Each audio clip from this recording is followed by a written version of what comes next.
O que está em causa não é só que os imbecis tenham tido acesso ao microfone, é que a ignorância tenha perdido o pudor, o decoro.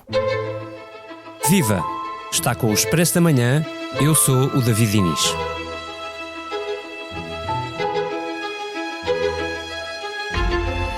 Esta é a história de uma pequena vila de montanha que vive obcecada com Agilulfo, um marquês em tempo de república que quase nada decide sobre si próprio, mas que se torna ainda assim o centro da comunidade.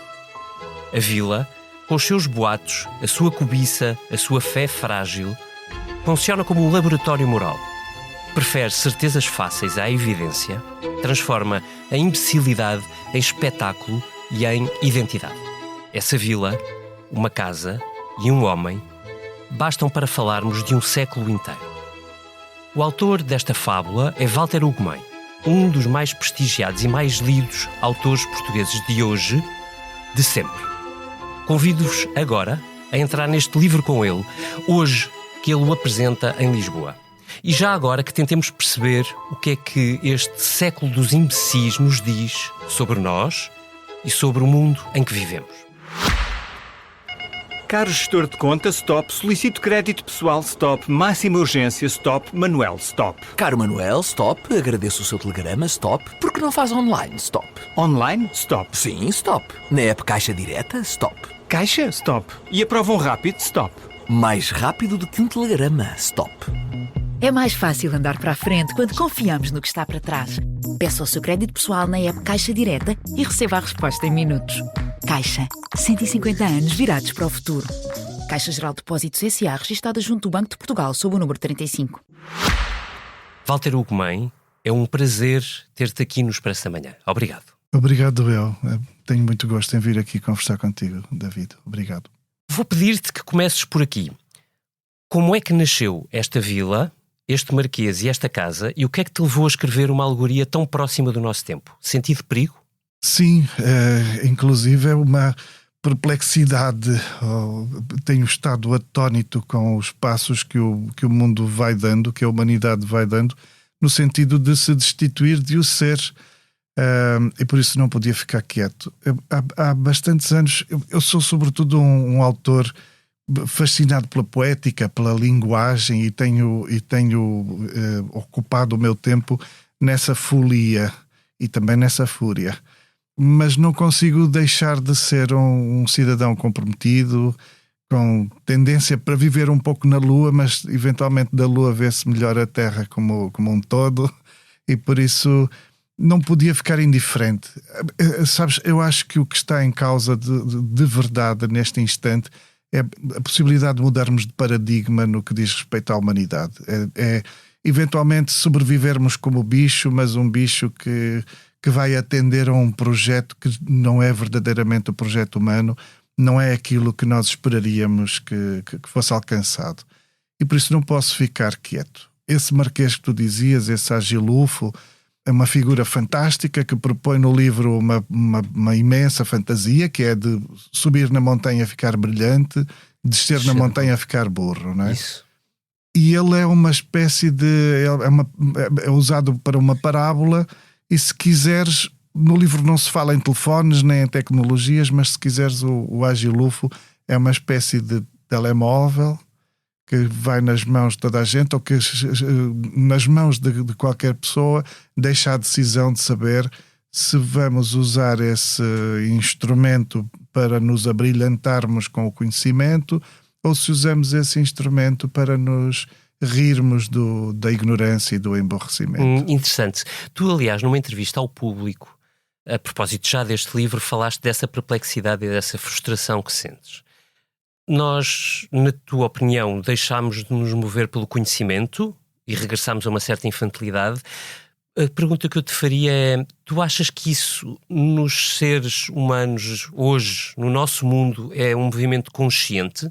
Eventualmente é induzido pelos interesses. Eu acho que estamos todos a ser levados a uma destituição e a uma demissão até de cidadania por interesses esconsos. Mas efetivamente o que está a acontecer é que parece que estamos a ser convidados a regressar a um universo de castas em que, se não nos cuidarmos, vamos nos descapacitar.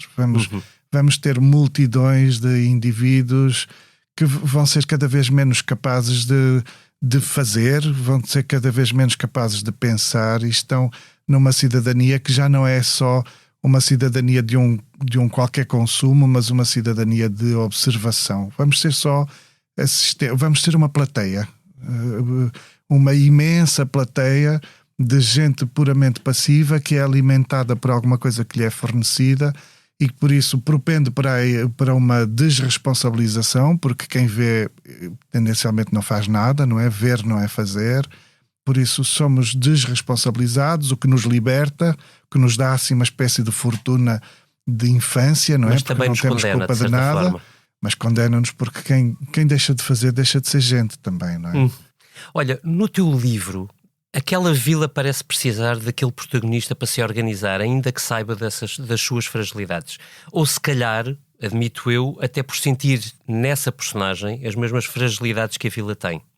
Perdida na informação, perdida no sentido da vida. Até que ponto é que isto espelha a nossa necessidade contemporânea de líderes frágeis, mas carismáticos, seja na política portuguesa ou mesmo lá fora? Tem exatamente a ver com isso, com um fascínio por uma certa dimensão fantástica que não se garante, que não presta garantia nenhuma, mas que nos faz correr por uma qualquer utopia, ainda que não a consigamos identificar. E eu acho que as lideranças contemporâneas são muito isto. Instalam uma fantasia, instalam uma mentira, nada precisa de ser verdadeiro, tudo é tendencialmente delirante, e não propõe uma utopia clara, não propõe um objetivo claro de coisa nenhuma, por mais difícil que ele possa ser de atingir. Nós costumamos correr pelo impossível, digamos assim, desde que saibamos o que ele é. E neste instante ninguém sabe nada, não é? Não nos é prometido coisa nenhuma, apenas parece que a proposta é só a de rejeição contínua de algumas pessoas, como se o objetivo fosse, ao invés de chegarmos à humanidade, fosse de chegarmos menos à humanidade, não é? E por isso eu acho que estamos, de facto, num tempo de imbecis, onde a imbecilidade perdeu a vergonha, e eu acho que o passo seguinte é a maldade perder a vergonha, sabes? Se as coisas estivessem guardadas no armário, para usar uma expressão comum, conhecida, eu diria que a imbecilidade, a ignorância saiu do armário. E eu acho que o passo seguinte é a maldade sair do armário, a maldade ser francamente assumida como uma coisa heroica, desejável. A maldade já é um processo consciente.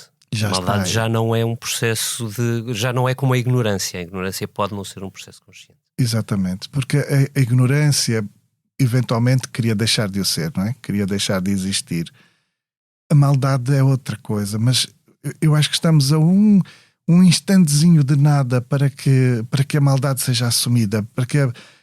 Quando houve os homens assustadores como o Trump dizer que vai eliminar os iranianos, todo aquele povo, todos aqueles persas magníficos que deixaram ao mundo uma cultura impressionante, não é? Que trazem uma poética, uma filosofia que nos fertiliza a todos, e quando o Trump anuncia que vai exterminá-los a todos, crianças, inocentes, toda aquela gente, já estamos no tempo em que a maldade sai bastante do armário. Confusa ali, confundida ali com a estupidez, não é? Mas a maldade já saiu em grande parte, já saiu do armário. E isso é assustador, porque isso para mim é o fim de sermos humanos. Se tivesse de escolher uma atitude daquela vila que te pareça a mais perigosa para a democracia hoje, qual seria? A avidez por encontrar um propósito financeiro para a felicidade, existir como ricos, quererem enriquecer a todo custo e colocar a redenção no dinheiro e não propriamente na ética e na justiça. E existe um combate imenso no livro entre o que é o poder do dinheiro e o poder da justiça. Mas tudo começa por primeiro querem o dinheiro. Fala-nos daquela sedução da ignorância de que tanto falas no livro, da forma como ela se instala no cotidiano, como ela se instala também na nossa política. E diz-nos, até que ponto ainda podemos escolher subir a montanha ou já nos habituamos a descê-la? A ignorância tem um lado cândido e por isso, porque ela parece remeter-nos exatamente ao universo da criança e por isso ao universo daquele que não tem culpa, não é? A pessoa não sabe fazer melhor, não pode perspectivar melhor. Eu sou licenciado em Direito e por isso venho de uma outra consciência. A ignorância pode ser culposa, não é? Às vezes daria jeito, mas não podes alegar não conhecer a lei para cometer um crime. Isso não pode acontecer, não é possível aceitar-se. E no livro, a maneira como as coisas se colocam tem muito que ver com isto. Existe uma sedução pela ignorância, porque ela de facto pode levar-nos a um estado de regozijo, de pura fruição, que tem que ver com essa infantilidade, uma espécie de cidadania lúdica, em que tudo entre os adultos e os mais novos se iguala para sermos todos apenas felizes, como se isso fosse o paraíso. Mas depois há uma defesa, há uma distinção entre o que é regozijar destituidamente e o que é o riso consciente. E isso é muito importante no livro, porque o riso é apanágio dos inteligentes. Por isso, o saber divertir-se, o saber descodificar a anedota, o saber descodificar o discurso e chegar ao riso franco, consciente, é pura inteligência. Usamos pouco o riso hoje, Walter Ugumem. Usamos pouco o riso, temos pouca noção do que é o sarcasmo, somos faniquentos, estamos num tempo de fanicos porque não conseguimos ter cintura para descortinar as ironias e isso empobrece-nos e empobrece a nossa inteligência. Por isso faço uma defesa. É curioso porque de facto poderia parecer que o livro arranca como um ataque às coisas risíveis, não é? E à diversão, e não, o livro é todo ele o contrário. Eu não quero, claro, que tu nos digas como acaba o teu livro, os spoilers são proibidos aqui, neste espaço, mas gostava que me dissesses se, no enredo da nossa história contemporânea, ainda vês alguma maneira de termos um final feliz, pelo menos deste capítulo da nossa história. Olha, eu tenho estado a dizer uma coisa muito que me parece revolucionária, que tem agradado muito às minhas amigas. Eu tenho estado a achar que este clima de fim de tempo, de fim de história, de fim do mundo, inclusive, até já com pensamentos, há autores que se colocam num pensamento póstumo, que acham que já estamos num pós-morte. Eu tenho para mim que isto acontece porque as utopias masculinas, as utopias dos homens falharam todas e deixaram de existir. Mas falta cumprir as utopias femininas. As mulheres ainda têm uma utopia, as mulheres como um todo panorâmico faltam ainda cumprir-se e por isso o futuro inevitavelmente está nas mãos das mulheres. E elas são fabricadoras, são industriais, são muito mais físicas, como se diz no meu livro, a dada altura, deitam o futuro dos braços, é pelos braços que lhes cai o futuro. E os homens estão neste impasse. Eu acho que de facto este clima é um clima dos homens, é um clima que os homens trazem ao mundo e o ponto de saída há de ser... Inclusive este livro chama-se O Século dos Imbecis, podia chamar-se O Século das Mulheres. Este que arrisca ser um século de imbecis haverá de ser o século das mulheres porque elas levantam-se, eu espero que se levantem de uma maneira que não tenha mais retrocesso.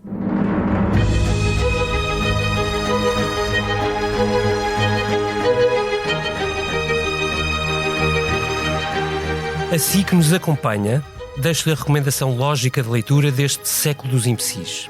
E procurando subir um pouco da montanha, também lhe recomendo a edição do Expresso desta semana, assim como as notícias que vamos escrevendo para si no site do Expresso. A informação em bom rigor é uma das formas de resistir aos pronúncios da fábula, aos desafios deste século.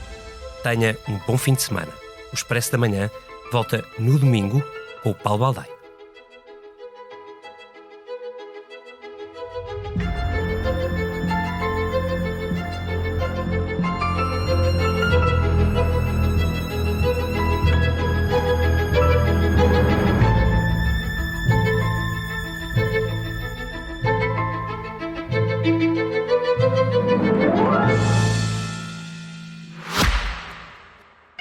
Caro gestor de conta, stop. Solicito crédito pessoal, stop. Máxima urgência, stop. Manuel, stop. Caro Manuel, stop. Agradeço o seu telegrama, stop. Por que não faz online, stop?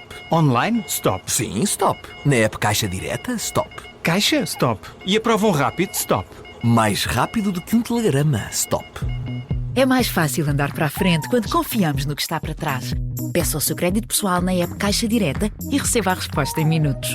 Caixa. 150 anos virados para o futuro. Caixa Geral de Depósitos S.A. registada junto do Banco de Portugal sob o número 35.